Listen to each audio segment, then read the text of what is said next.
বামনগোলা ব্লকের মদ্রাবতী গ্রাম পঞ্চায়েতের নির্মল সহায়ক মিলন ঘোষ নামের বিরুদ্ধে সরকারি অর্থতত্ত্ব ও আত্মসাৎ করার অভিযোগ সহ নিয়মভাবে টেন্ডার করা হয়নি বলে অভিযোগ। নির্মাণ সহায়কের বিরুদ্ধে একটি ভিডিও ভাইরাল, যেখানে দেখা যাচ্ছে ঠিকাদাররা ক্যামেরা অন করে রাখলে সেখানে এনএস চুপ রয়েছে। এছাড়াও এর আগে অন্য অঞ্চলে থাকাকালীন জেল খেটেছিল বলে অভিযোগ। তারপর হাইকোর্ট থেকে বেল নেই। এবার মদ্রাবতী অঞ্চলে নির্মল সহায়ক পদে যুক্ত হন মিলন ঘোষ। মদ্রাবতী অঞ্চলে এসেও বিজ্ঞপ্তি ছাড়াই টেন্ডার দেওয়া হয়েছে, এমনটাই অভিযোগ ওই অঞ্চলে থাকা ঠিকাদারদের। এছাড়াও মদ্রাবতী অঞ্চলের কর্মীরা সময় মতো আসে না, এমনটাই অভিযোগ তুলেছেন এলাকাবাসীরা। নির্মাণ সহায়ক দুর্নীতির যুক্ত, আবার জেল থেকে বেরিয়েও তিনি আবার চাকরি করছেন, গ্রামবাসীরা অভিযোগ করেছে। এই বিষয়ে মদ্রাবতী গ্রাম পঞ্চায়েতের প্রধান সনেকা মুমু এই বিষয়ে কি বললেন প্রশ্ন করা হলে তিনি কোনো উত্তর দেয়নি, মুখে কুলুপ বেঁধেছিলেন। ঠিকাদাররা বলেন, ব্লক প্রশাসন ও জেলা শাসকের অভিযোগ আছে, এই বিষয়ে লিখিত অভিযোগ জানানো হয়েছে, কিন্তু এখনো পর্যন্ত কোনো ব্যবস্থা নেওয়া হয়নি। এই বিষয়ে বামনগোলা বিডিও রাজু কুন্ডু কি বললেন শোনাবো। দেখুন, আমরা টেন্ডার তো যেভাবে আইনে হয় সেভাবে কিন্তু অভিযোগ করছেন ওনারা যে কোনো বিজ্ঞপ্তি ছাড়াই, মানে বিজ্ঞপ্তি দেওয়া হয়নি। এনএসএর বিরুদ্ধে একটা অভিযোগ উঠছে যে কোনো বিজ্ঞপ্তি ছাড়াই টাকার বিনিময়ে সেটা দেওয়া হচ্ছে টেন্ডার। আমরা তো মিটিং সব কমপ্লিট করে তো দিয়েছি, কিন্তু অভিযোগ করা হয়েছে, লিখিত অভিযোগ জানানো হয়েছে বিডিওর কাছে এবং ডিএম এর কাছে লিখিত অভিযোগ জানানো হয়েছে। এবং গ্রামবাসীদের একটা অভিযোগ উঠছে যে সময় মতো কোনো অফিসের স্টাফ আসছে না এবং যে কোনো কাজের সময় ঘুরে যেতে হচ্ছে বারবার করে। সে বিষয়ে কী বলবেন? আমি তো যেহেতু আমি নতুন, তো কী কী প্রসেসিং করতে হবে সেগুলো তো আমি সঠিক জানি না, কীভাবে করতে হবে। তো আমাদের পেপারস দেখতে হবে কীভাবে আমরা করেছি। কিন্তু কোনো নোটিশ বোর্ড দেখা গেল না আপনাদের অফিসে? সেটা হয়তো এখন নেই, ছিল হয়তো। কিন্তু বারবার অভিযোগ করা যায় এনএসের বিরুদ্ধে যে টাকার বিনিময়ে দেওয়া হয়েছে টেন্ডার। সেটা তো বলতে পারবো না, আমাদের পেপারস দেখতে হবে লিগাল আছে কি। আপনারা কোনো ব্যবস্থা নিয়েছেন? লিখিত অভিযোগ করা হয়েছে বারবার তা সত্ত্বেও? না না, সময় মতো আসছেন না অফিসে।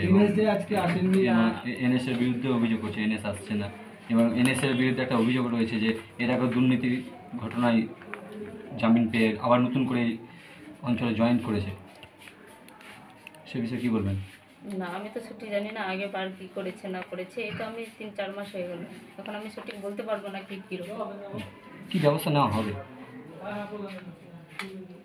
আমি তো বলতে পারছি না কি ব্যবস্থা নেওয়া যাবে, কিন্তু আমাদের টেন্ডারের পেপারসগুলো দেখতে হবে আমাদের সঠিক আছে কিনা।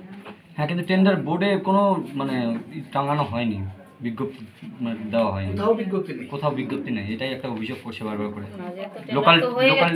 টেন্ডার হয়ে গেছে যেহেতু, আর ওটা বিভক্ত এখন থাকা দেয়, টেন্ডার হয়ে গেলে বিজ্ঞপ্তির কাজ শেষ হয়ে গেছে। না, ওনারা বলছেন হঠাৎ করেই টেন্ডার হয়ে গেছে, কিন্তু এসে ওনারা কিছু পায়নি। এবং তারা একটা ভিডিও ভাইরাল করেছেন যে এনএসের বিরুদ্ধে। এনএস কোনো কথা বলেনি।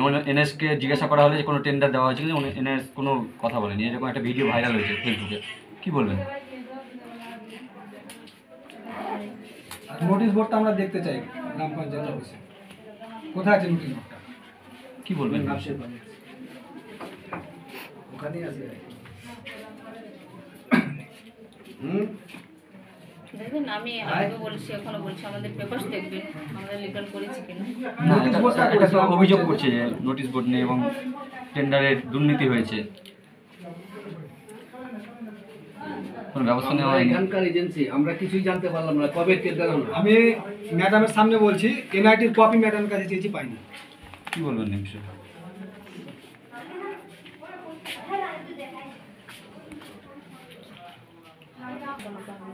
কোন অঞ্চলের প্রধান? হ্যাঁ, মদ্রাবতী গ্রাম পঞ্চায়েতের অভিযোগটা পেয়েছি সহায়ক এনএসের বিরুদ্ধে যেটা হয়েছে।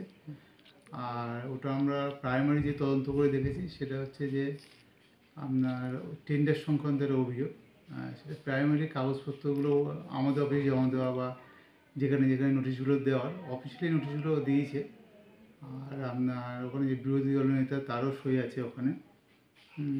প্রাইমারি ঠিক আছে, আমরা আরও তদন্ত করছি।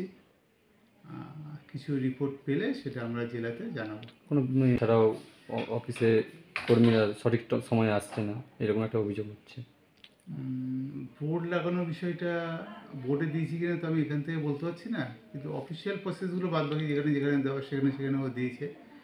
আর আমরা ভিজিলেন্স আছি যে অফিসে কোনো স্টাফ যদি না আসে আমরা যথাযথ ব্যবস্থা নেব।